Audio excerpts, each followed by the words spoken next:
to go into that, like, what significance does Black literature hold in creating spaces and culture in the world and this also in your life? Yeah, I mean, I think it's very important because now, well, especially nowadays, it seems like a lot of TV shows and movies are adaptations of Black lit. So recently, probably one of the more notable films was American Fiction that was adapted from Percival Everett's book Erasure. And then you got all these other TV shows like although Watchmen is not Black literature, the TV show was more had Black characters in it, or was kind of centered around a Black family in Tulsa and so forth.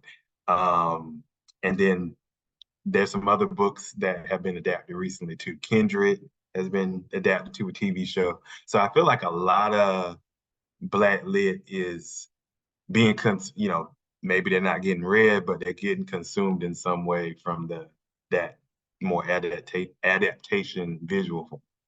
Yeah, and I remember when, at least when I was growing up, one of the books that stuck out to me was the Watsons Go to Birmingham. I remember Mhm. that being like one of the early books that it kind of centered Black thoughts and stories in my life. Because up until that point, we just would read all of the kids' books from Mhm. Why Give a Mouse, or is it if you give a moose a muffin, to all those type of books, right? So I remember that one sticking out. But in doing so, like now we are thinking about how Black literature kind of moves throughout the diaspora, right? Like what are how do you approach that Black literature when we look at blackness across the international landscape? So I'll be honest, I am weak on the Okay. reading in diaspora part. Um, the club, the couple of books that I remember reading, read Things Fall Apart by Chinua Achebe in high school. Um, in the book club, we actually read this newer book last year that was set in, I think, Nigeria. But it was more a contemporary book called The Five Sorrowful Mysteries of Andy Africa. Okay. But I'm kind of trying, that's something I want to do more now is read, books from the Caribbean, Yeah. um, or, South America from the Black perspective. But yeah, I just have to be honest with you that it's not my forte, unfortunately.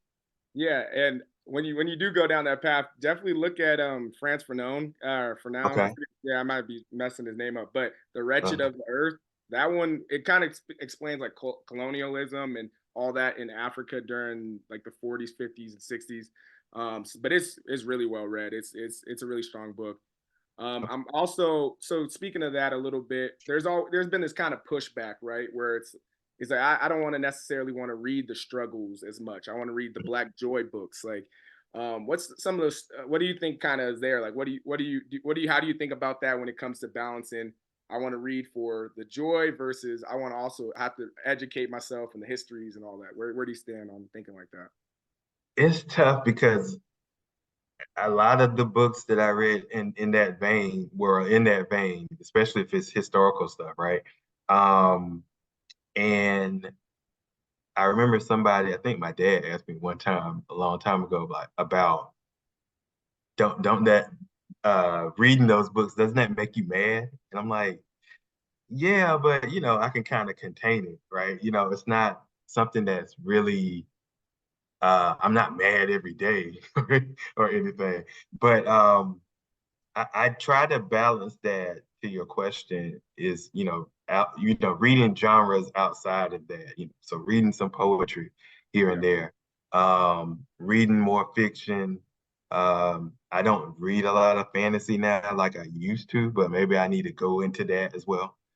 So that's something that another piece that I can work on. But I think what I've been doing lately, even reading older books about the Black experience had probably less trauma than we think. I mean, in terms of like the level of trauma, like there may be just like everyday life trauma, but not like the lynchings and the beatings and that type.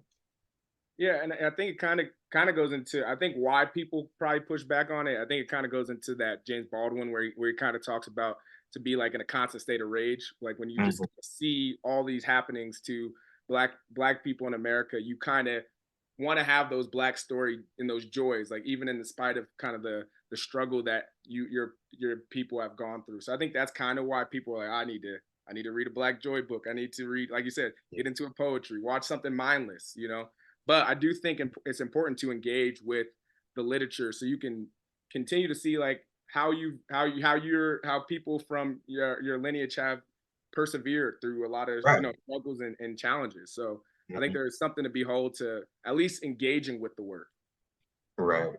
Very much true.